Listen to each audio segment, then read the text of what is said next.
L'état de droit et la démocratie, ça n'a rien à voir. La démocratie, c'est le pouvoir du peuple, par le peuple, pour le peuple. D'accord? Bon.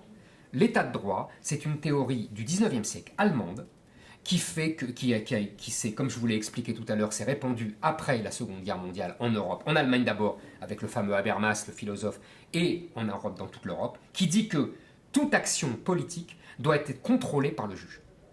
Qu'est-ce que ça veut dire? D'un côté, on a la démocratie, c'est le pouvoir du peuple. De l'autre, on a l'état de droit, c'est le pouvoir des juges.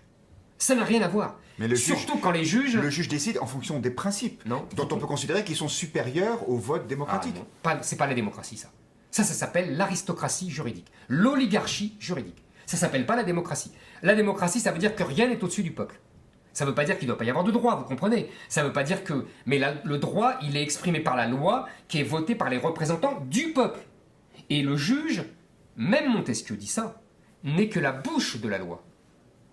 L'état de droit, c'est pas la même chose. C'est le juge qui détermine en fonction des principes, qu'il interprète de lui-même, à propos de vagues textes dans les déclarations des droits de l'homme dont il fait ce qu'il veut. Et il dit, voilà, on doit faire ci, on doit faire ça. Non, ça ce n'est pas la démocratie, c'est l'état de droit. Je pense que ça va être le vrai nœud gordien de l'avenir, c'est-à-dire qu'on va devoir choisir entre la démocratie et l'état de droit.